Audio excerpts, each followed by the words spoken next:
अभी मनोज जी भाई साहब है, वो कुछ कहेंगे। यहाँ पर उपस्थित सभी बंधुओं को जय श्री राम। जय श्री राम। जैसा कि हम सभी को ध्यान में है, इधर से ले। विगत दिनों समाचार पत्रों में जो समाचार प्रकाशित हुए थे, जिसके अंदर बताया गया था कि पुजारी जी महालक्ष्मी जी के मंदिर में उपस्थित है और दक्षिणा जेब में रख रहे हैं। मैं ये कहना चाहता हूँ कि हम सरकार को टैक्स दे चुके हैं, उसके बाद जो बची हुई राशि हमारे पास है उसका अधिकार पूर्णतः हमारा है कि हम किसको देते हैं। यदि हमको दान पात्र में डालनी है तो हम अपने हाथों से दान पात्र में डालेंगे, और यदि हमको पुजारी जी को देनी है तो हम पुजारी जी को देंगे। देश के अंदर जितने भी मंदिर हैं उनमें जो भी पुजारी सेवा करते हैं मंदिरों में भगवान की, वो हमारे हिंदू समाज के प्रतिनिधि है, और ब्राह्मण समाज हिंदू समाज का मस्तक है। उनके ऊपर कोई भी आघात किया जाएगा तो पूरा हिंदू समाज उसका विरोध करेगा। विगत दिनों जो घटना हुई है ये निंदनीय है, और सिलेक्टिव विरोध कभी भी नहीं हो सकता। अपने आप को प्रदेश में हिंदूवादी कहने वाली सरकार है, उसके शासनकाल में दान पात्रों में जो राशि डाली जा रही है उससे मदरसों को करोड़ों रुपए का अनुदान दिया जा रहा है, और किसी व्यक्ति को सिर्फ इसलिए महाविद्यालय में विद्यालयों में छात्रवृत्तियां दी जा रही है क्योंकि वो अल्पसंख्यक है, क्योंकि वो मुसलमान है। क्यों? हिंदुओं के बच्चे गरीब नहीं होते क्या? उनका अधिकार नहीं है क्या? अगर हमारे दी हुई दक्षिणा से किसी गरीब ब्राह्मण का, किसी पुजारी का, किसी हिंदू का परिवार चलता है तो हमें प्रसन्नता है, और हम हर बार ये करेंगे। हम सरकार के बंधक नहीं है जो दान पात्र में पैसे डालेंगे। आज यहाँ पर जो भी बंधु उपस्थित है ये स्वयं अपनी स्व प्रेरणा से आए हैं, और ये सब पुजारी जी के सम्मान में है और उनके साथ में है। हम पुजारी जी को कहना चाहते हैं कि जो यहाँ पर उपस्थित है वो भी, और जो उपस्थित नहीं है वो भी, ऐसा सारा समाज देश भर के पुजारियों के साथ में खड़ा हुआ है। सारे हिंदू समाज के प्रतिनिधि के रूप में सभी जातियों के बंधु यहाँ पर उपस्थित है, और अपनी जाति पहचान को गौण रखकर हिंदू की पहचान के नाते यहाँ पर उपस्थित है। हम सभी हर परिस्थिति में पुजारी जी के साथ खड़े हैं, और हम सरकार से अनुरोध करना चाहते हैं कि कोर्ट ऑफ वॉर्ड्स के तहत जितने भी मंदिर उसने अधिग्रहित किए हैं उनमें जिस प्रकार से दान पात्र लगाए गए हैं, और जो जिन मंदिरों में दर्शनार्थियों की बड़ी भारी संख्या आती है उन मंदिरों में जो राशि आती है उसके समर्पण पर, उसके चढ़ावे पर तो ध्यान रहता है, लेकिन शहर में जितने 400, 500, 1000 जितने भी अन्य मंदिर है उनमें कभी सरकार ने ये नहीं कहा कि इस मंदिर में प्रसाद नहीं आती तो हम चढ़ाएंगे, इस मंदिर के अंदर साफ सफाई नहीं है, कलर नहीं है, रंग रोगन नहीं है तो वो हम करवाएंगे। केवल जहाँ से आय होती है वहां पर उनकी गिद्ध दृष्टि है। और दान पात्र का पैसा मध्य प्रदेश शासन का मैं आपको आंकड़ा बताता हूँ, पिछले 5 सालों के अंदर 1000 करोड़ रुपया से अधिक मुस्लिमों को अनुदान के रूप में दिया गया है। और देश के अंदर, मैं प्रदेश की नहीं देश की बात कर रहा हूँ, एक भी मस्जिद ऐसी नहीं है जिसकी राशि सरकार ने ली हो, एक भी मदरसा ऐसा नहीं जिससे राशि प्राप्त की होगी।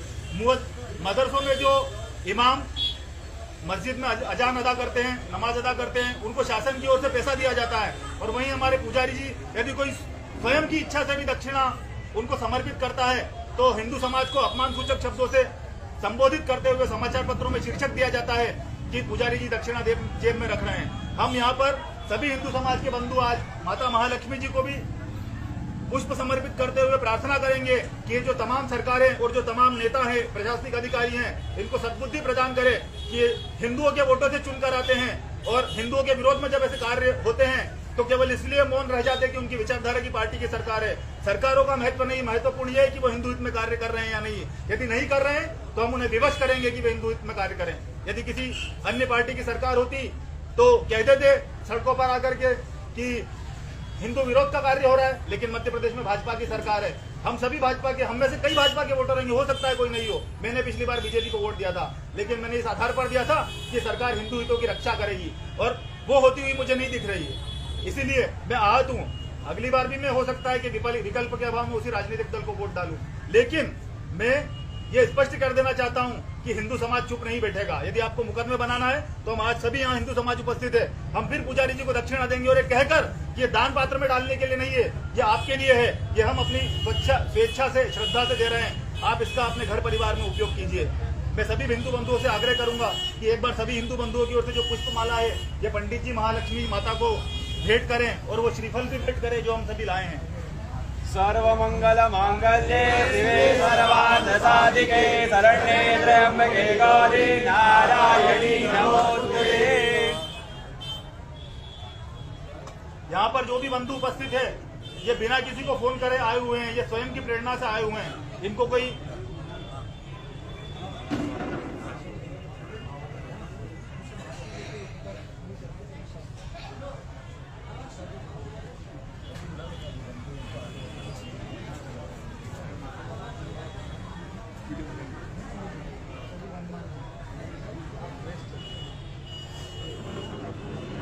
पंडित जी, हम आपसे अनुरोध करेंगे कि आप भी बाहर आएं 2 मिनट के लिए।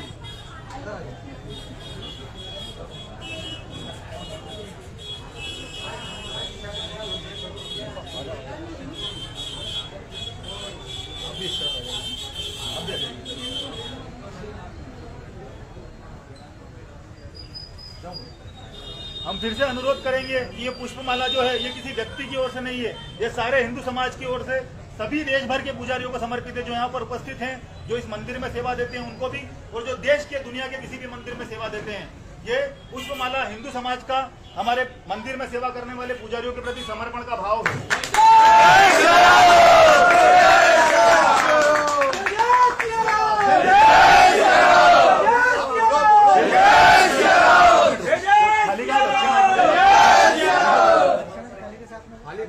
अब इस थाली में जो भी हम दक्षिणा रख रहे हैं वो हम सरकार के दान पत्र में डालने के लिए नहीं, ताकि वो मदरसों का अनुदान दे, मस्जिदों का अनुदान दे।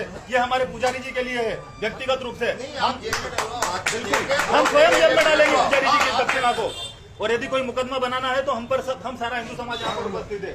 ये अब की बार आप फोटो लीजिए और डालिएगा, पुजारी जी नहीं, जो दक्षिणा देने आए वो स्वयं पंडित जी की जेब में डाल रहे हैं। हालांकि जेब में हाथ डालने का मेरा अधिकार नहीं है, मैं पंडित जी से विनम्रता पूर्वक क्षमा चाहूंगा इसके लिए, लेकिन संदेश देने के लिए ये आवश्यक है। ये हम सभी पंडित जी की जेब में दक्षिणा डाल रहे हैं, सभी हिंदू बंधु यहाँ पर उपस्थित होकर। पंडित जी आपके लिए है, ये सारे पुजारी समाज की ओर से, सारे उपस्थित हिंदू समाज की ओर से समर्पण है। ये सभी हिंदू समाज की तरफ से दिखा के, चंदन जी दिखा के, पीछे की तरफ से दिखा के डालो। सभी हिंदू समाज की तरफ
हमारा धर्म है दक्षिणा देना, और हम सौभाग्य समझते हैं अपना कि दक्षिणा देने का अवसर ईश्वर ने हमको प्रदान किया। आपकी प्रतिष्ठा को इतनी नहीं ठेस नहीं कुछ इस कारण आप निश्चित रहिए और आपने